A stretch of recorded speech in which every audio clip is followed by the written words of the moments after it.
Good evening, Razorback Nation. We are back with this afternoon's Razor Recap a little bit later, as Arkansas baseball didn't get started till 3 o'clock today, but they managed to avoid the sweep and get the win today. And we'll talk about that more a little bit in depth. But as we get started here, you can't forget to thank our lovely sponsors over at Razor Pigs. Looking good never felt so fun, y'all. Razor Pigs is the Razorback born brand, bringing serious style to the golf course, the tailgate, and everywhere in between. From high quality polos to head turning hats, they've got what you need to rep the natural state with pride. Founded right here at home and now run by a Razorback loving family, Razor Pigs is where comfort meets cool. So go hog wild and shop Razor Pigs today at razorpigs.us. And Scarlet Letter, Arkansas's very own handcrafted spiked seltzer. You can check them out today. If you're in Northwest Arkansas, you can check out the Core Brewery Tap Room, where you can get Scarlet Letter and all their various flavors. And they are back open and up and running after their renovations have been updated and complete. So go check them out today. And we'll dive right in as kind of the thumb and the title of the show before we dive into Arkansas baseball. Arkansas softball locked up a national 4 seed and will be hosting a regional for the third straight season. And, after the way they ended the season, winning all their series, going in the SEC tournament, winning 2 straight games. Unfortunately, the way the Oklahoma game ended, but Arkansas is the number 4 overall national seed, hosting St. Louis, Indiana, and Oklahoma State. And things will get started on Friday at 3 p.m. as Oklahoma State will play Indiana, and then Arkansas will be taking on St. Louis at 5:30. So, guys, your thoughts? This Arkansas softball team went on a fantastic run midway through the season through the end, and now they are rewarded with a top 4 national seed in this year's NCAA tournament. Yeah, just great stuff. Having that number 4 seed is really cool too. I think that's the highest they've ever had, if I'm not mistaken. But to go in there and, like, in the past few years, they've kind of done well in the regular season. They get to the SEC tournament and they kind of just don't do very well. And then this time they were probably going, go toe to toe with the eventual SEC championship if they champions, if they would have actually, played the ball game. But Arkansas just looks like a different team this late in the season than they have in the past. And, that's got to be in part due to, 1, their pitching, and 2, like Bree Ellis, like the clutchness that she had going into that first game. And then, who was the other one? Just the freshman, right? She's a freshman, or no? Okay. Back-to-back grand slams to pretty much ice the game, game 2 too. They're just different, than what you had in the past, and this well deserved. And I hope they get to host a super regional. They host super regionals too, right? I'm not just making stuff up. Correct. Yeah. If we get to that point, yes. Yeah. Hopefully they get to do that too. That'll be fun. You haven't seen, and have you seen who we're matched up with? We play St. Louis the first round. No, I mean, like who is the regional, 4? Who is the 12? Who's the 12? No, not the 12. The 13, maybe.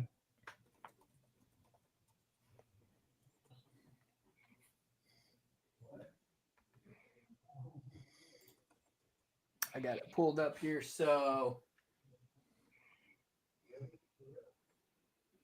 we will match up with the 13, 4-13. Do you know who that is? So, Arizona. Okay. Yeah, I mean, from what I've heard, the regional we drew is a pretty tough one. So hopefully we can get through it. Should be a huge weekend in Fayetteville next weekend. So it's it sucks that we lost to Oklahoma there when we had the lead, but when what happened the next day, but when it was supposed to happen in the championship game the next day, you kind of like, well, maybe we're glad we didn't win that one, because that was pretty ridiculous what they did. Yeah, that's kind of true. I would have been mad, and I'm just a casual softball fan rather than not the diehards. So yeah, my only reason that I can think that they didn't play that game today was because it was Selection Sunday. But even still, they had plenty of time to get that in before 6 o'clock when the selection show started. I mean, LSU will play until early morning hours. So, right. So I mean, I don't see the excuse. Yeah, that's true. So, so you have a regional coming to Fayetteville this weekend. You got the Tennessee Vols headed to Fayetteville this weekend. It's Brew Pig Suey. I mean, it's just going to be a big time weekend in Fayetteville this weekend with softball and baseball going on, postseason play. And Transplant Texas said, look who's back on the panel and out of the chat, Austin. Yeah, I still feel like crap, though. I was telling them that on Thursday I woke up and I sounded like this, just, a little bit rough. And then by noon, I sounded like that anti-smoking commercial back when we were kids. I was like, hey, you're not talking like this. I was like, I'm not getting on the podcast like that. I'll just go on, get in the chat. Hey, anyway, you can join us there. There it is. But so Arkansas softball gets that national seed. They'll be hosting. So fantastic weekend upcoming for them. Can't wait to see it. Before we jump into Arkansas baseball, let's take a look around the SEC this weekend, where things didn't necessarily go as planned this weekend for some SEC teams, and it can't be any bigger for the Missouri Tigers, where they got the sweep on Texas A&M. They broke their streak of potentially going for the winless in conference play, and they did it against A&M. That's two programs I dislike, but I think it's just that much funnier. Texas A&M losing in a sweep to Missouri, who was winless in conference play. I'm mad at Texas A&M because they ruined my plans of getting Missouri to the SEC tournament winless and then just giving up and letting them win the SEC tournament. So screw you, Aggies. I always hate you, and you deserve to not be in the tournament either. So that's what I'm saying. Yeah, I mean, it's crazy. How do you get swept by Missouri? That's just ridiculous. Nobody saw that. It's enough to get one loss to them, but 3 in a row. And they played in Columbia, right? They didn't play in college. No, they played at A&M. That's worse. Yeah, it's. I think somebody says the equivalent of Appalachian State beating Michigan that one year in college football. 3 yeah. And the crazy thing is, A&M was sitting pretty to make it to a regional, and now the question is, are they going to even make it to a regional? And Missouri can play spoiler again because Mississippi State's been playing well lately, and they're coming to Missouri next weekend. So it's made things interesting for sure. And A&M, it sucks that we had to play them whenever they were confident and playing their best baseball the entire year. And then now look at them. It's crazy. I just didn't see that one coming. That's baseball for you. You never know. You really don't. Yeah. Missouri outscored Texas A&M 23-8 over the weekend. They win Missouri, so they won the Friday night game 9-6, won Saturday 4-1, and then won today's game 10-1. So I don't want to hear anybody else say Arkansas's bat numbers are inflated by the Missouri series. I don't want to hear that anymore after this past weekend. No. And then on top of that, it's I think somebody said it on over the weekend was we must have broke Texas because they lost the series to Florida this weekend as well. Do what? I think I said that. I was about to say, I think multiple people probably said that. We talked about it. So that just tightens a race for SEC regular season between us, Texas, and LSU going into this next weekend. It's going to come right down to it. Texas is still up 2 games, so it's going to be very difficult to catch them unless they just get swept and we sweep, or win the series and they get swept. So they are playing their rival. on the road at home. No, they're on the road next weekend, so anything can happen in that series. But yeah, it's going to be a lot to do that. I was about to say, especially you think about it with A&M coming off this series, they might be ready to put a hurting on somebody next weekend. I don't even know who they're playing. I have to look at that. A&M. I have to look. I know everybody plays Thursday through Saturday.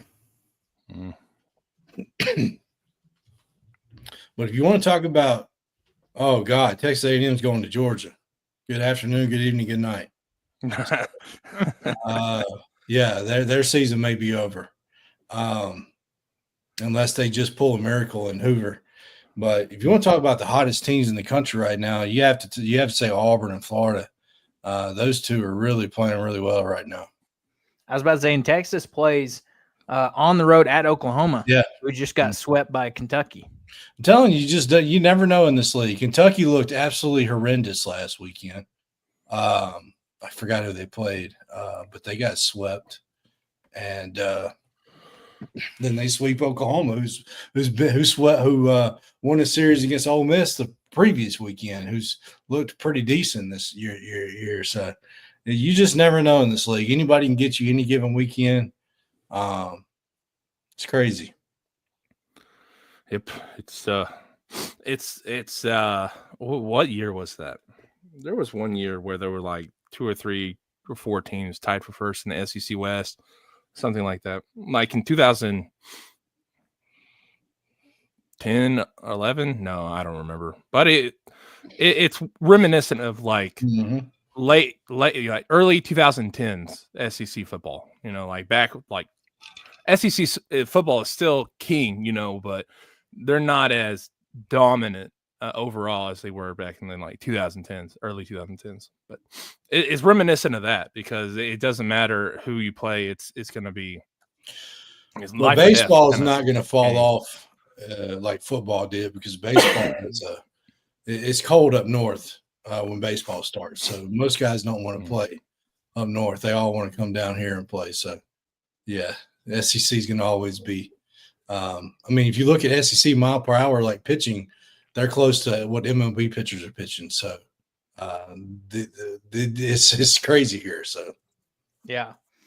And so as we get into it this weekend, you know, the weekend didn't go as we were expecting, as we had hoped, as Arkansas went to Baton Rouge. And, you know, Friday, it was like, are we going to play the game?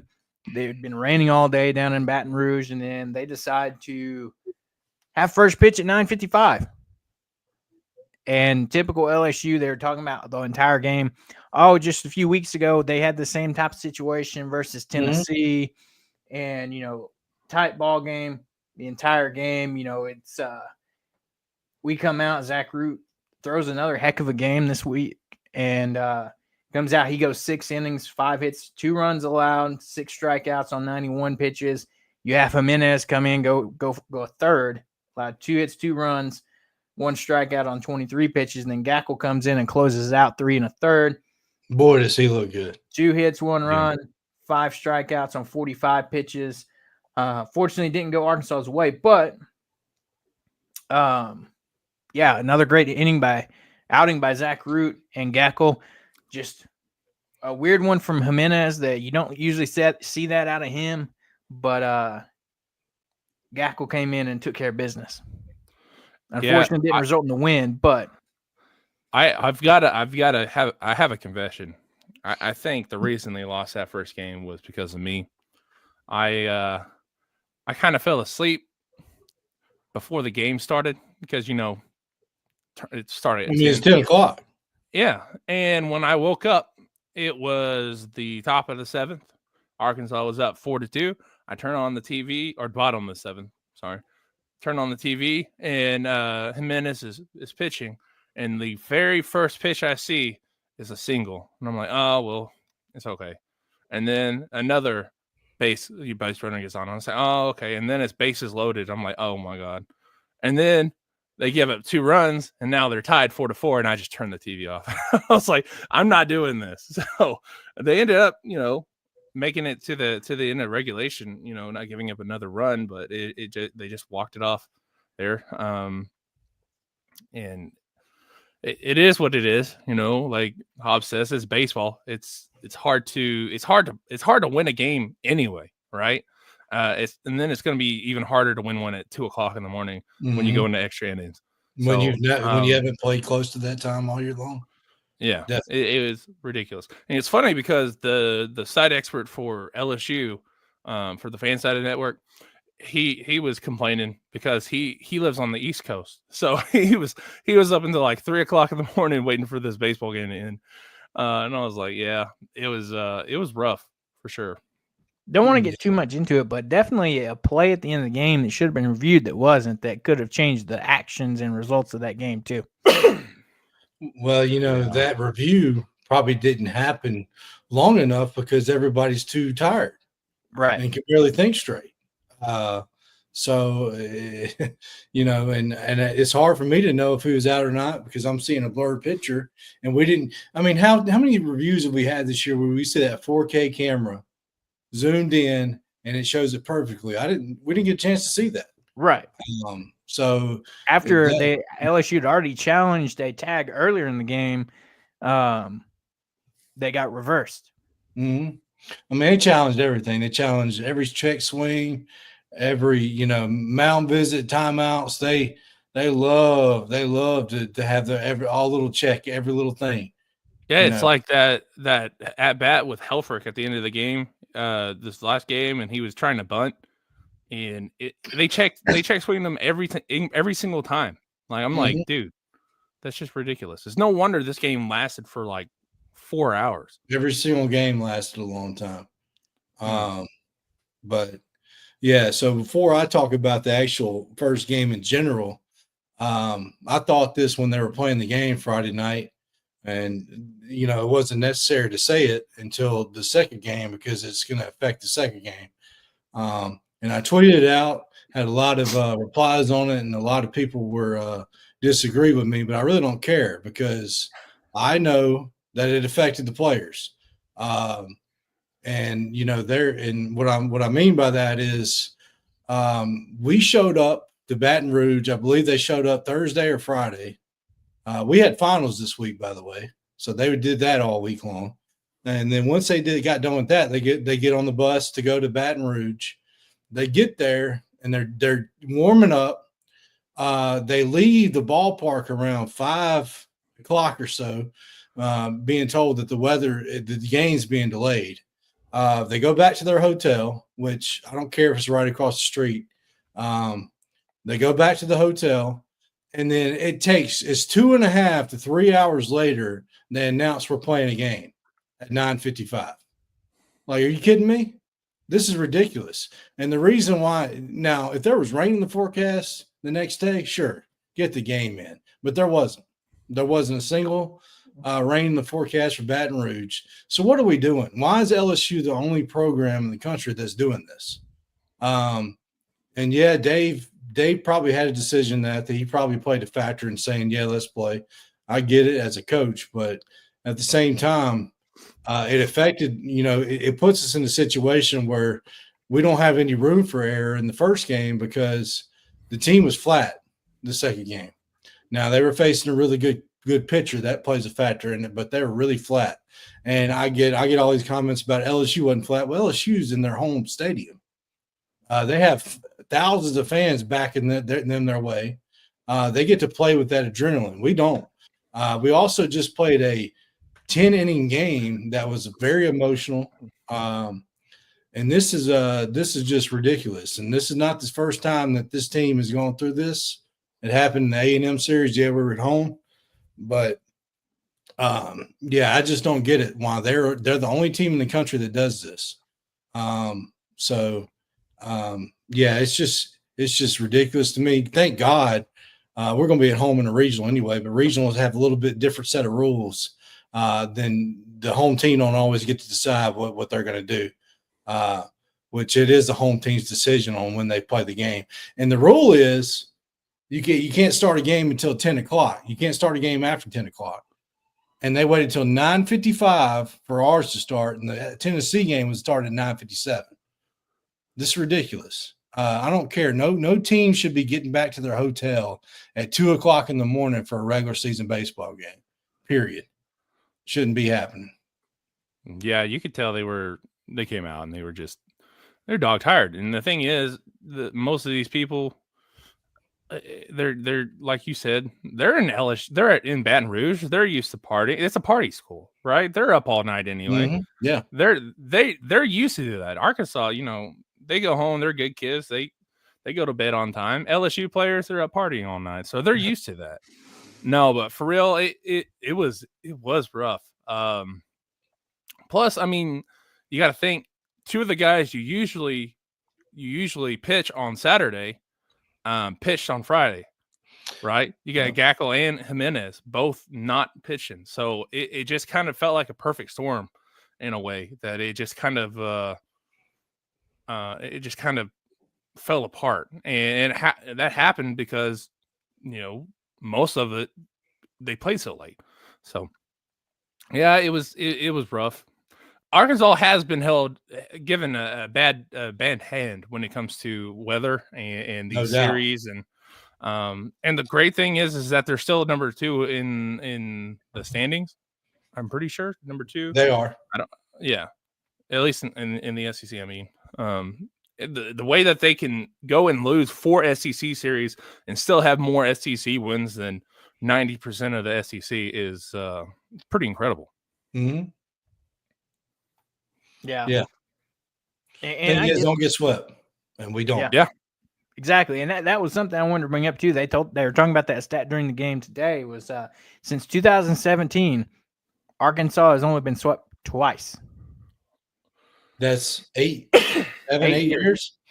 Yeah, that's incredible. And we play in the SEC twice in 8 years. Playing in the SEC. I mean, incredible. And then I can go on and on about this for a while, but if we really want to break down fives, I keep hearing on Twitter that we've lost 4 of the last 5 series. I care less about that. I really could. Want to know why? Because I know what's happened in those series. 4 of the 5, 3 of the 4 were on the road against top 10 teams. Florida was a preseason top 10 team. They're probably playing the best in the country of anybody right now. Who was the other one? Georgia, we had the lead in one of the games and then blew it. And then the other game, we were trailing in the 9th inning and hit some bombs to tie the game. So we had opportunities to beat them in a place that they don't really lose in. And they're probably going to be a national seed too. And then who's the other road series? LSU. LSU, yeah. Like top 5 team. Like, really? And LSU, I'll tell you what about them. They may have the best pitching in the entire country. Those guys are filthy. They are really good. So I wouldn't be surprised if they win it all, honestly. I hate to say that, but their pitching staff is that good.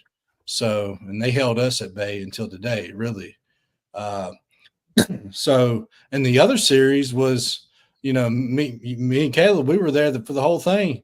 Friday night game, we had or Thursday night game, just a close game, and we let it get away from us. Then the first game, the doubleheader, we killed them. In the second game, we're right there in the thick of things, and just a weird lightning delay. So I just really don't read into much of that, because the next home series we had, the number 1 team came to town. We beat the brakes off of them. So it's hard for me to think that this team, the losing on the road is not a big deal in the SEC. It's literally happens to everybody. Right. Yeah. And then so as you jump over to game 2, this was a pitching by committee game, which we all expected, especially after Gackle got used up in game 1. You had Gage Wood get the start in this one, kind of securing up that game 2 role. When it goes 2 innings, 4 hits, 4 runs, 2 walks, 2 strikeouts on 60 pitches. Kind of got beat up in this one early and forced him to kind of get pulled. Ben Bybee comes in, goes an inning and a third, 2 hits, 2 runs, 2 walks, and a strikeout for him on 28 pitches. Colin Fisher comes in for an inning, 1 hit, 3 runs allowed, 1 strikeout on 35 pitches. Tate McGuire comes in for 2 thirds, 2 hits, 3 runs allowed there. 1 walk, 1 strikeout on 20 pitches. Steele Eves comes in for an inning. 1 hit allowed, 1 strikeout, 31 pitches. The guy that we've been asking to see all season that we almost saw a few weeks ago, and then weird bullpen accident happens. Hunter Dietz comes in for the final 2/3 of this one. 1 hit, 1 run allowed, 2 strikeouts on 19 pitches. And for his first outing in an SEC ball game, man, he looks good.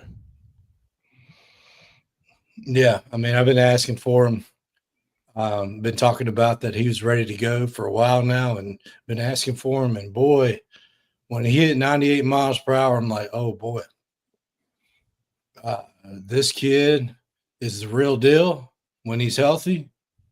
And if he is on, and we have the left-handed pitching that what I saw this weekend, we can be dangerous. So, yeah, it's just another weapon to add because we're going to need him.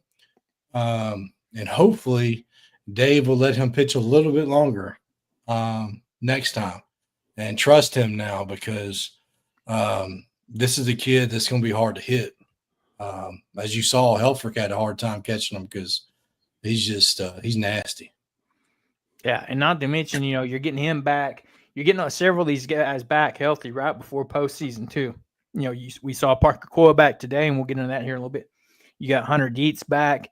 You got Gage Wood back. You got some of your pieces all coming back right as, we're wrapping up and getting ready to postseason. So these guys are going to have fresh arms.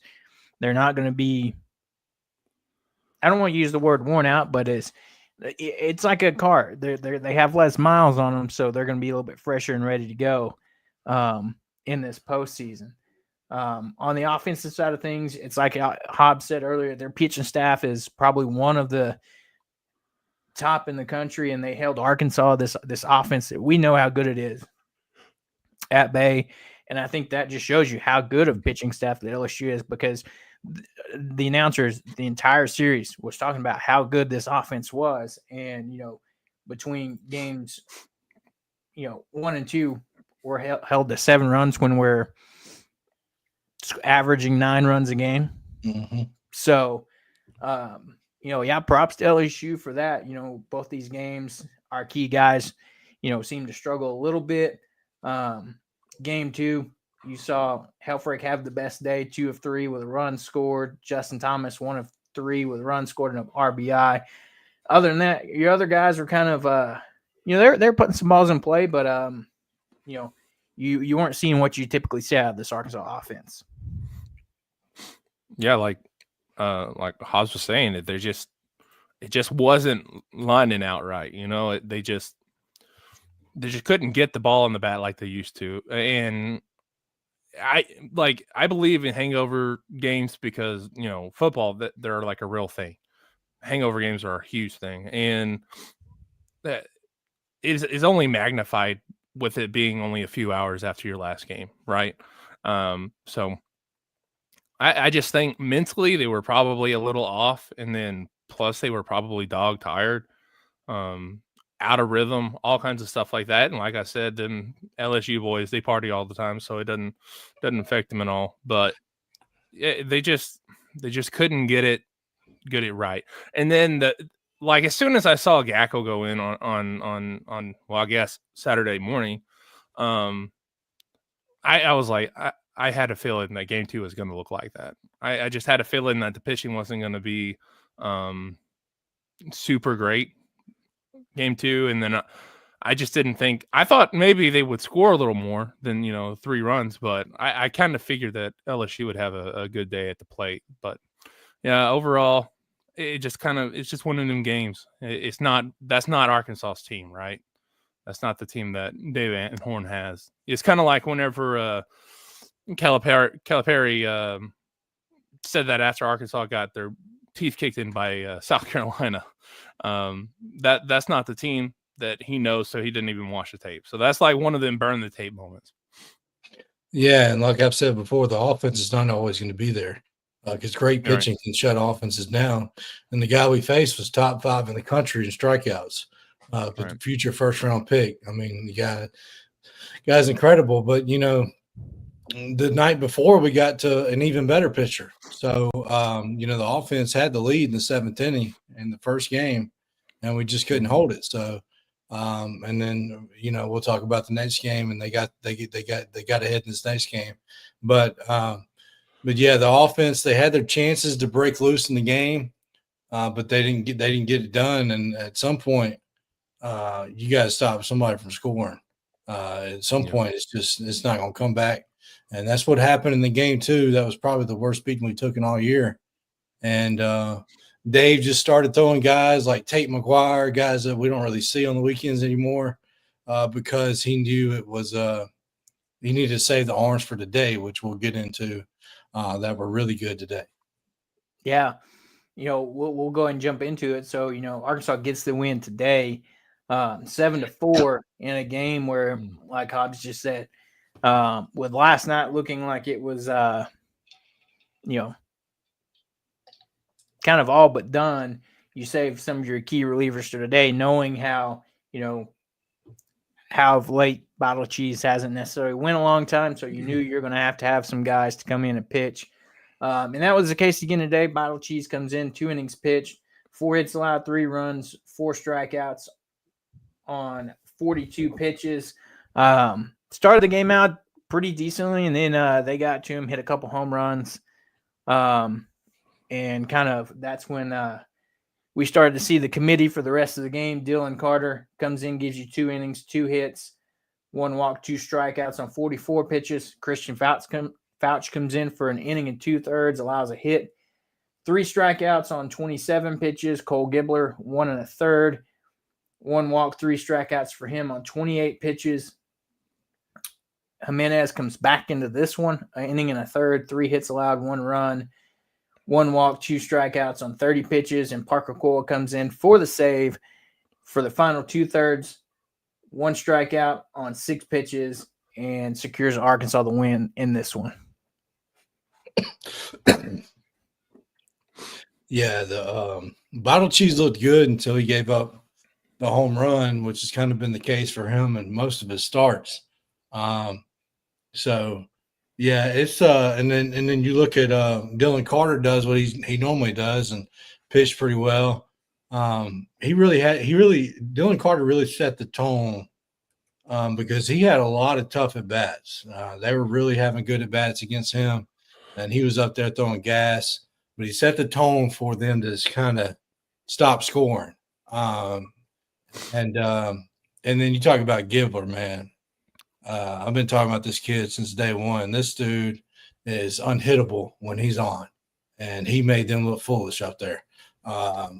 So he, for him, lefty matchups down the stretch, we need him desperately. I hope that he gets more opportunities, and he showed Dave Van Horn he could trust him, because he was lights out today. And then Jimenez came in, looked decent, then he walked somebody. And when you got a guy like Parker Cole back healthy and you ain't seen him all weekend, you got to go to him. And I thankfully, Dave Van Horn took Jimenez out of the game earlier than later, like he should have done in the first game of the series. So Parker Cole came in, he got the job done. Yeah, I mean, with Jimenez, it's like, it's going to happen from time to time where it just wasn't his weekend. He wasn't on this weekend, and that happens to guys. So, hopefully he gets that out of his system and gets ready to go for this upcoming weekend against Tennessee. But, yeah, great to see Parker Cole come back. Gibbler, that's going to be a big arm, as we look to make that run. Like several other guys, Dietz, another big lefty that's coming out of the bullpen, that'll be key. That he's shown Dave that he can come in and pitch in the SEC. And so, getting these guys back and healthy is going to be good. It's just going to be there might have to be I think maybe some restructuring when it comes to Bottle Cheese. I don't know if you want to keep him once you get into postseason, you're kind of a game 3 type of guy, or if you kind of want to shift some things around. I'm going to be interested to see how Dave approaches that as we go forward throughout this last series and into the postseason. Yeah, I don't know. Yeah, I don't know either. It's kind of, I feel like it'd be kind of hard to with the routine to just take him out right then when crunch time. So it'd be I don't know, it'd be a little weird. I'm kind of like with Hobbs, in the past where he routine with these guys are big, and if you go in there and you mess it up, there's no like room for error whenever you get into the regionals, right? So I don't know. I don't see that happening necessarily. If anything, just pull them early. Yeah, kind of have like a starter type innings as the reliever comes in. Yeah, I think that's the big thing is I just, for me, and I kind of know Dave is probably thinking this in the back of his head too. We've got to see more out of Battle Cheese because your starter going 2 innings, it just really puts a strain on your bullpen, especially when you're kind of having to say, okay, I'm expecting that this is probably going to happen, so I got to make sure I have, XYZ guys ready to go for Game 3, which puts you in an interesting position in game 1 and 2 when you're trying to manage your staff between, all right, I know Game 3, I'm probably going to have to throw a lot more relievers than I do in 1 and 2. So how am I going to schedule and work this out? Yeah, it's really going to be. I think we're at the point now where he may play with something next weekend, but he's probably going to try to win the first 2 games, do whatever it takes to do that in a regional, and then you use whoever you haven't used yet to get through the rest of it, because winning those first 2 games, like I've talked about plenty of times, is the biggest key to getting out of a regional. 100%, yeah. So it's going to be interesting to see what happens in this next series against Tennessee. What does Dave do? Do we see a little bit of a switch up, or do we kind of see that this is the plan that, it kind of like he talked about after last weekend? All right, Carter's getting 2 innings, Fouch is getting an inning or more, Gibbler's getting an inning. Like it's just like you've got to map it out. And that may be the case that an approach that we go with. We'll have to see, though. But as you turn to the offensive side of things in today's game, another one of those where you're 1 through 4 or 5 guys, not a ton of success today. That they kept under bay. You saw a little bit more production towards middle bottom of that order. Cahillo 1 of 3 with 2 runs scored. Helfrich, another great day for him, 2 for 3 with 2 runs scored and RBI. Cam Kojal, 2 for 5. Iredale 2 for 4.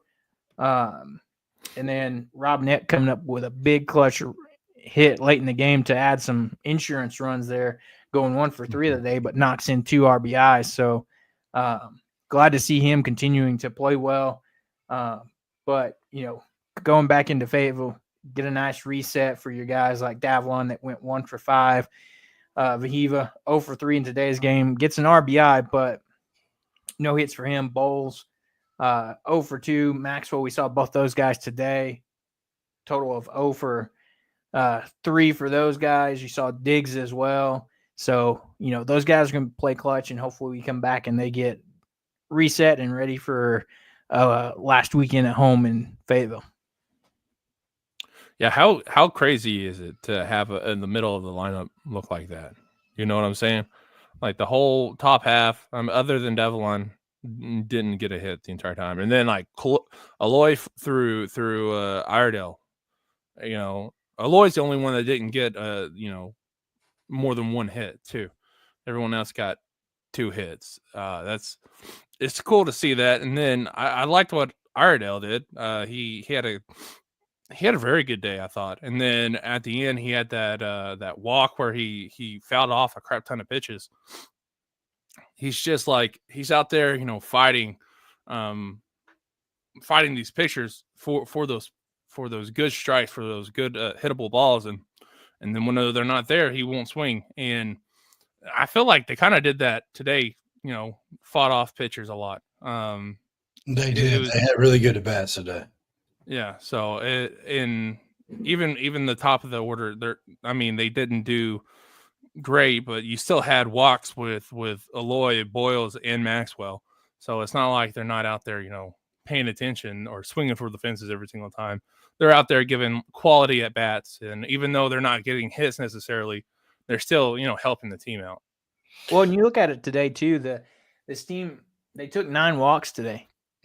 So you had Vahiva 10 Ks too. Yeah, Vahiva walks, Bowles walks, Maxwell walks, Kihio walks twice, Helfrich walks twice, Iredale walks once, and then Thomas Jr. walks once. So compared to 2 and 3 walks in games 1 and 2, they were at least, if they weren't getting those hits, they were at least taking these pitches and being able to get on base in some fashion. Yeah, the only person that really struck out more than once was Vahiva too, 3, but he still got an RBI somehow. It's just when you walk a run home, it still counts as an RBI. Yeah. The lineup is still good. I mean, they like I said, this is the best pitching staff they played all year.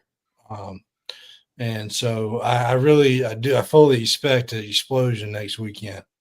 This lineup is still taking great at bats. Justin Thomas is really swinging the ball really well. So is Ryder Helfrich. So those 2 guys are really, really playing well right now. Davalon's still having decent at bats. He's just kind of tough luck. He's hitting some missiles right at folks. And then Wahiva just gets in this zone where, Friday night he gets a couple of hits, and then, today he just strikes out a couple of times swinging at pitches he shouldn't be swinging at. And Kihio just hits balls 115 miles per hour, and he almost hit a home run. It barely went foul today. And a lot of crap talking on Iredale on Twitter for no reason. I guess because people just expect him to, hit 400 and hit balls to the moon, but he's still in having good at bats. Yeah, there's some pitches that he probably should swing at, but it's just the player he is, and his defense, his glove is unbelievable. So I was about to say that barehanded catch he had today. Yeah, he is. He's really making some great plays in the field. So, and then you had 2 hits today, so you can't really complain about it. No, he's not hitting the doubles or the home runs he was earlier in the year, but there's going to be a time where you're going to want him up at the plate in the postseason because we're not going to be facing that pitching staff like we faced this weekend. Now we'll play the Thursday night against Tennessee. We're playing the best pitcher in the conference, so that's going to be a tough one. But after that, their pitching staff isn't as good as LSU.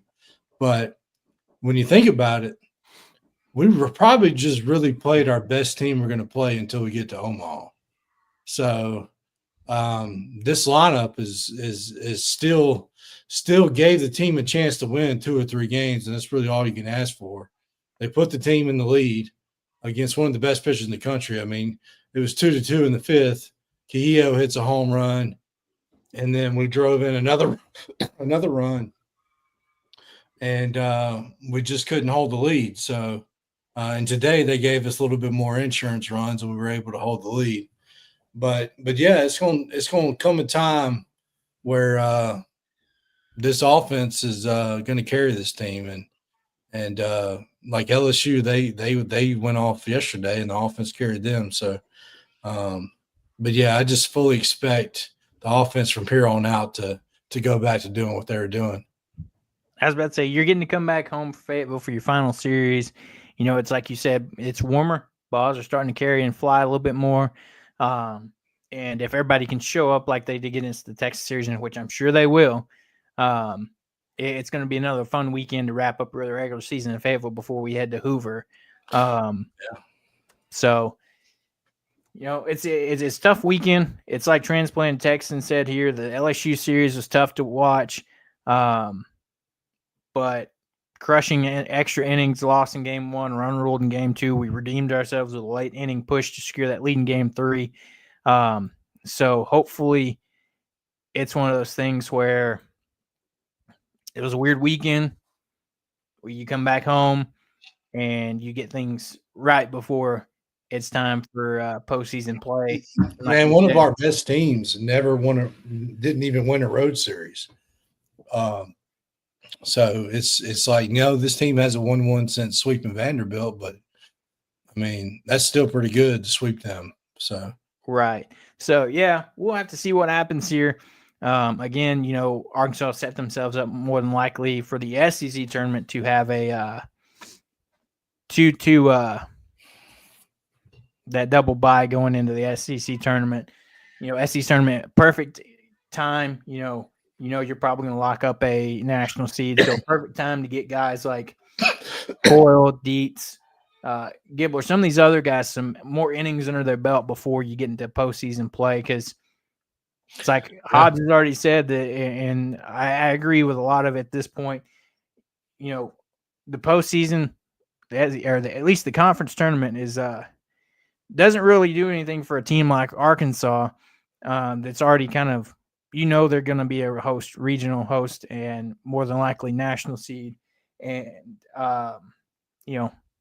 there's no need to run out all your guys and, put all these extra innings on these arms. Get some of these younger guys some innings, let them go, especially a guy like Dietz and Coyle that they missed some time. So let them get some innings under their belt before, postseason comes, and you might need to call on them in a situation. Get this guy in there. Yeah, I can't forget about Will McIntyre. That's the weirdest thing this season's been. It's like he comes back and it's hit or miss on a weekend when you're going to see him or not. You see him some weekends and you see him don't. He came in last weekend against Texas and helped close the door on a game 1 victory, and then you don't even see him this weekend. So I don't know. I don't know the thought behind that, but when you've got a guy that's experienced like that, is very much a been there, done that guy, you want to use him. Absolutely. There's going to come a time where he's going to be pitching in a situation where we'll need him. I promise you that. Exactly. Couldn't agree more. So as we get ready to wrap up here, Arkansas comes back home this weekend to play Tennessee Thursday, Friday, Saturday series, as the SEC tournament will be beginning on Tuesday of next week. And then softball will be hosting regional, getting started on Friday. They'll play at 5:30. The first game starts at 3, so it could be a little bit later than 5:30, depending on how quickly that game finishes up. So anything else from you guys before we decide to get out of here? No, I'm in. Well, I mean, I kind of want to talk about the drama that happened this week, just to be honest with you. So all the stuff that happened with the Chuck and Bo show and whatnot. I just want to clarify my position, if that would be sealed. So, and as someone who really, I understand what Chuck was saying when he said that he doesn't, whenever he hears that saying I don't accept mediocrity or mediocrity. I understand that, because a lot of times those people who say that are the ones that are they think that everybody's just okay with what's going on, and like the players and everything are just okay with winning 6 games a year. And like, I understand that, but with everything that happened before, with John Neighbors coming out and saying that the people in the administration weren't they were okay with what was going on, or they were okay with how the program is, and they're okay with because they don't think Arkansas can do better than what they are. That's where I get upset, because that's the only people on campus that can't do that, because they're the ones that are paid to make Arkansas an elite program. Right? You know what I'm saying? They're the ones that are there to make sure stuff like that happens. And it's just, I don't like that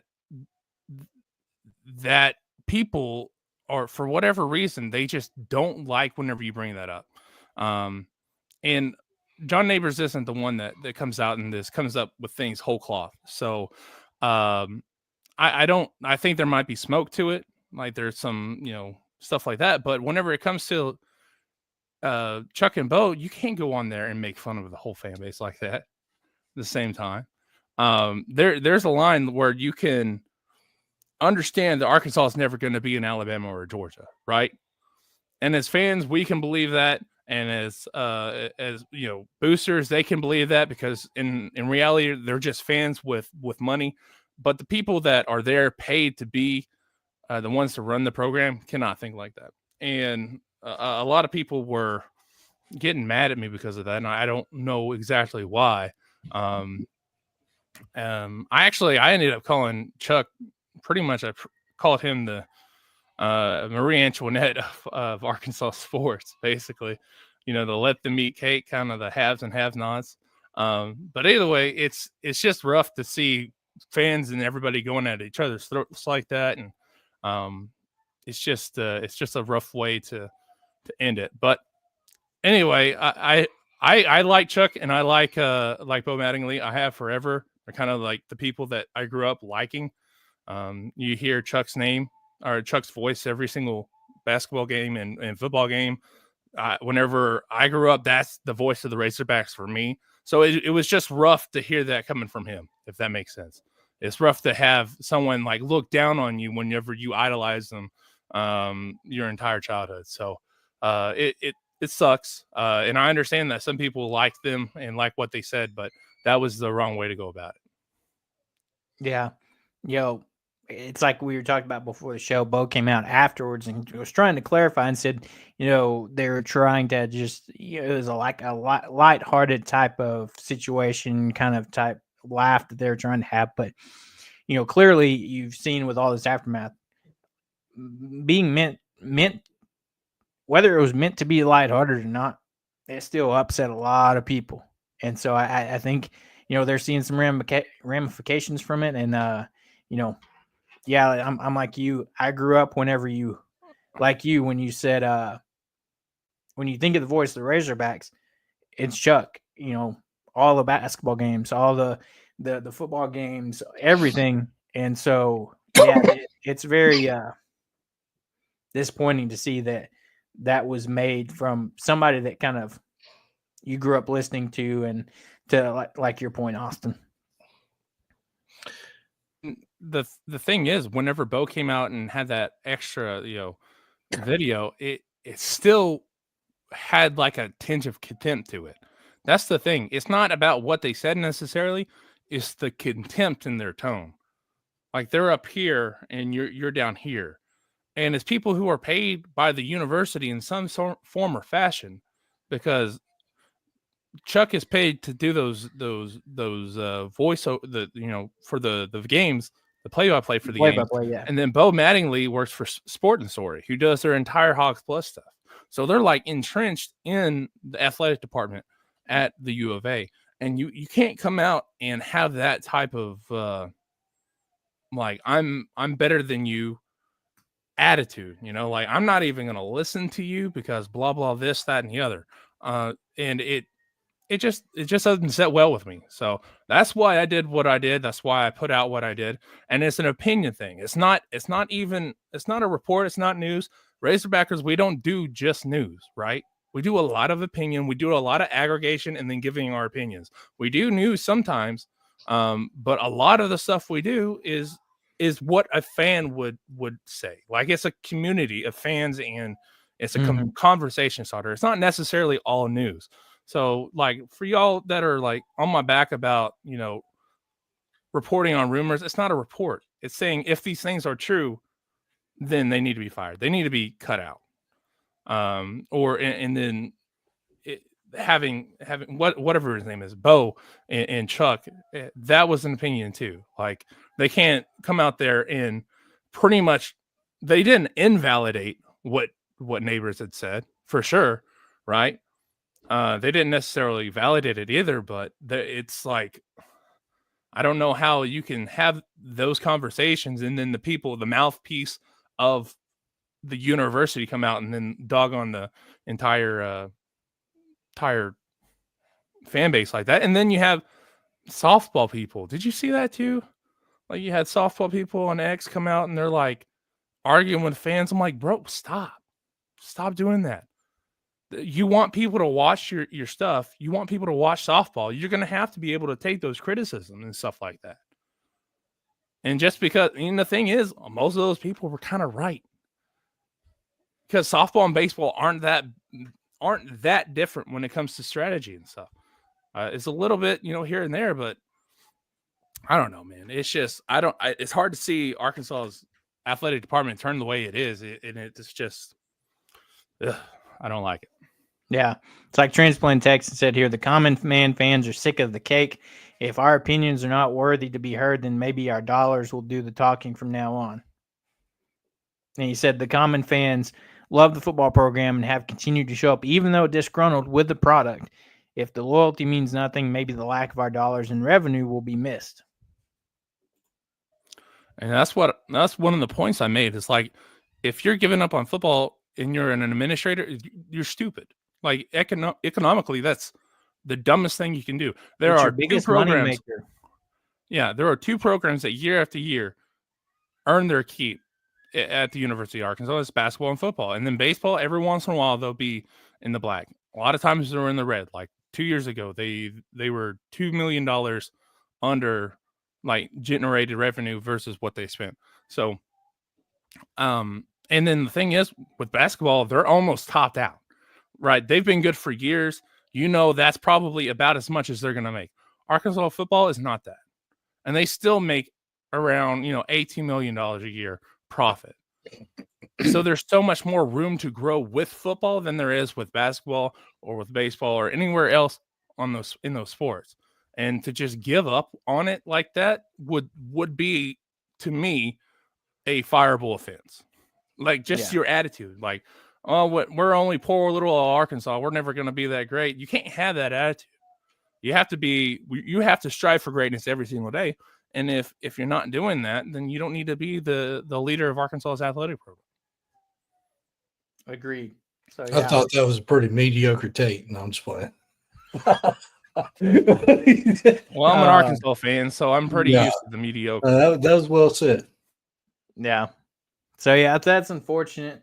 I'll be interested to see in the coming weeks what comes of all this, and even the continued probably backlash. It'll be interesting to see that for sure. But let's all get excited for some Arkansas regional softball and a big time series coming to Fayetteville for baseball as we get ready to wrap up the regular season. As we get ready to wrap up the show, can't forget, we want to wish all the moms out there happy Mother's Day. It's one of those things where wouldn't be here without you. So happy Mother's Day to all the moms out there, moms, dog moms, all the moms out there. And everybody hopefully have a great rest of the weekend, and everybody get ready for the beginning of the weekend. We'll see you some point this week as we get ready for this next series. And until then, we're going to get out of here, and we'll see you when we see you.